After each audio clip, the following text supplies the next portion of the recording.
Hola, ¿qué tal?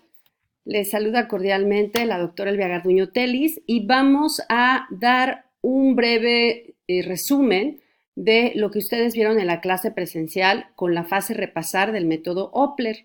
Cuando nosotros empezamos a aplicar este método, recuerden que empezamos a observar de qué se trataba la lectura, hicimos preguntas a través de palabras clave también para identificar los aspectos básicos de la lectura.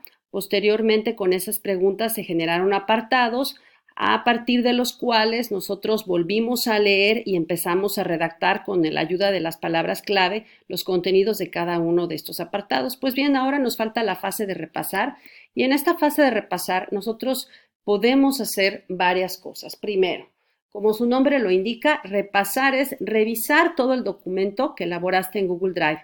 Si hay equipos que no lo tienen completo, pues ese va a ser un problema. Por eso les insisto en que aprovechen este espacio de prórroga para avanzar.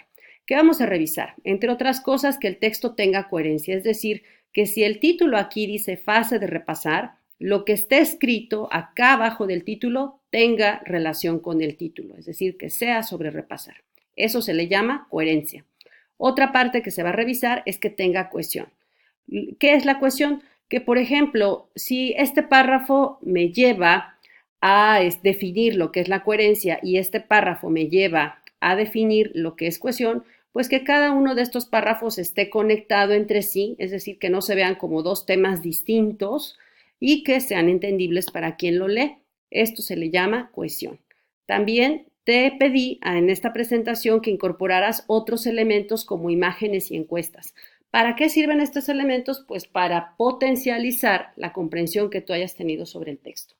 Entonces, aquí dimos de manera muy breve algunas instrucciones para revisar congruencia y coherencia. Primero, es clave leer todo el documento y ese documento ya terminado e ir corrigiendo al momento en que uno va leyendo, ya sea en voz alta o baja, vas identificando los párrafos que están desconectados, que no tienen coherencia o que no tienen congruencia. Entonces, es importante también los conectores textuales, que de hecho observé que ya tanto Ruth como Roxanne y Brandon enviaron algunos.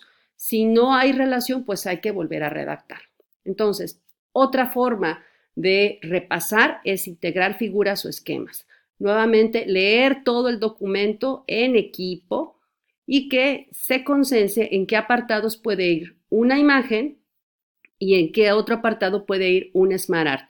Un SmartArt es un esquema que tú puedes encontrar en la galería de Word y en el esquema tú vas a usar palabras o frases clave para representar una idea. La clave es esto, el esquema te debe ayudar a representar tu idea. Si no te ayuda y simplemente no comunica, no es un buen esquema. También vimos algunas instrucciones para integrar una mini encuesta e incluso ya varios de ustedes aplicaron o hicieron sus mini encuestas. La mini encuesta es que tú elijas un subtema o apartado para elaborar de 1 a 3 preguntas que también se les conoce con el nombre de ítems y que se aplique esa encuesta a un grupo de 5 o máximo 10 personas que pueden ser integrantes de otro equipo. Te habíamos dado la opción de que lo hicieras con Google Forms o de que lo hicieras con Excel. Entonces, aquí lo importante es que el equipo decida en qué apartado pueden realizar la mini encuesta. También establecimos, por ejemplo, este ítem que de manera afirmativa establece un enunciado y una escala tipo Likert que es de respuesta positiva, neutral y negativa. Te dimos dos estrategias. Una, que redactaras la encuesta en Google Forms y la compartieras por WhatsApp o por Facebook. Y el otro es que redactaras la encuesta en tu cuaderno y que después tabuláramos en Excel. En este video vamos a alcanzar a ver la estrategia A. En un video posterior vamos a ver la estrategia B. Este es el formato de mini encuesta que pudiste haber dibujado en tu cuaderno. Aquí anotar los ítems, aquí anotar los encuestados que te contestaron sobre ese ítem. Y si eran 3 ítems, pues 3 veces tenía que estar esta tabla. Si eran 5 veces tenía que estar esta tabla con el ítem correspondiente.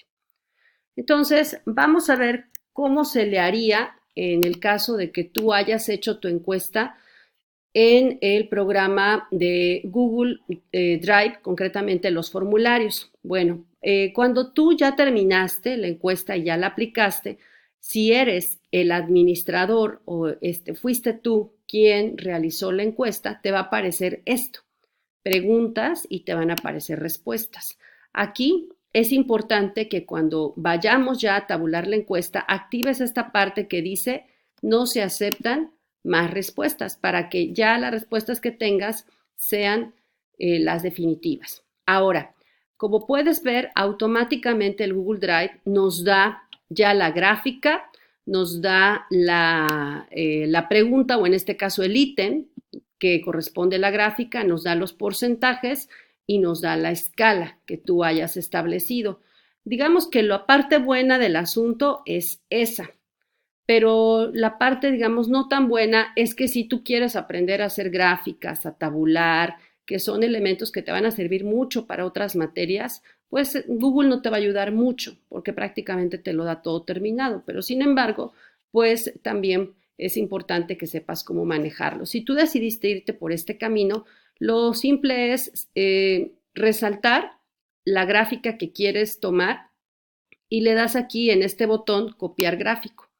Entonces, te pasas a tu proyecto que está en Google Drive. Acuérdate, aquí tenemos ya el proyecto y acuérdate que está autoguardado. Entonces, en el apartado que tú decidiste, le das Control V y lo que va a pasarse, pues, es precisamente esta fracción o este recuadro que tú decidiste copiar. Como ves, se pasa, pero se pasa como imagen.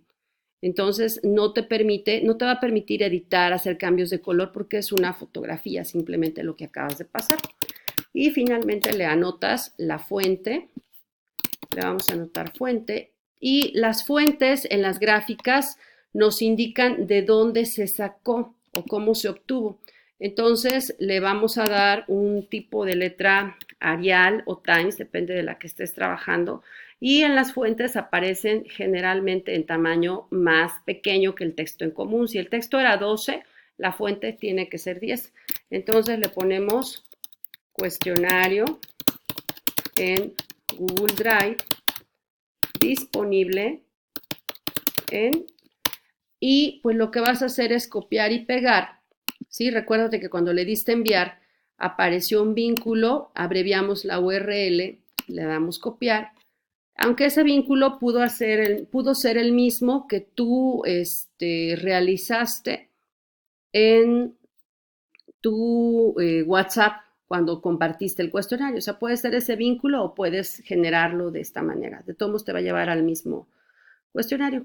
Entonces tenemos cuestionario en Google disponible en tal y ya le puedes poner aplicado en el mes de octubre de 2019. Por decir algo, le puedes poner, sea que lo hayas aplicado o hecho en Word, perdón, en Excel o en Google, puedes ponerle el mes y el año.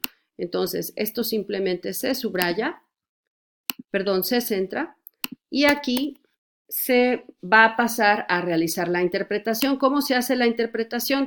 Para la interpretación se puede tomar el elemento más representativo de la gráfica. Entonces aquí lo que podemos hacer es el 74% de los, perdón, el 71% de los encuestados opinó que casi siempre la información, revisa cómo estoy sacando, 71% es esto, pero no puedo poner 0.4 personas, por eso pongo 71% de los encuestados, opinó que casi siempre, y aquí va el ítem, la información que le dan sus maestros está en formato digital. Esto es pues eminentemente descriptivo, es hasta repetitivo, pero te puede ayudar para sacar el argumento. Entonces, por lo anterior, se considera que los maestros sí saben usar las TIC, pero falta todavía que las dominen para que un mayor número de ellos les dé la información en formato digital a sus estudiantes. Por decir algo, puede mejorar todavía esta